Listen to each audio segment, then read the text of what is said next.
menjelaskan tentang sistem organ pencernaan manusia, yaitu mulut.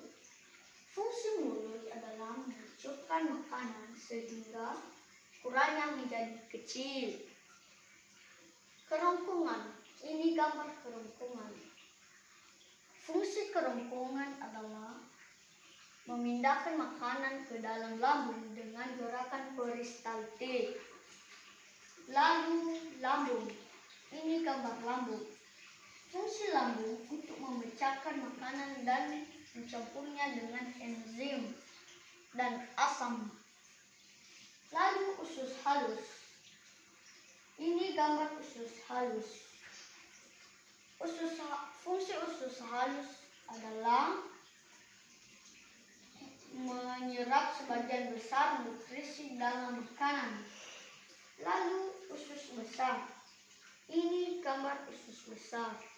Fungsi usus besar adalah penyerapan air dan pembentukan feses. Nah, yang terakhir adalah anus. Ini adalah gambar anus.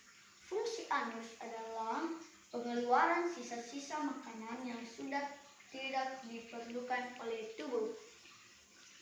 Nah, kita harus bersyukur Allah menciptakan sistem pencernaan kita dengan sangat teratur. Maka marilah bersama-sama kita memelihara tubuh kita supaya kita tetap sehat.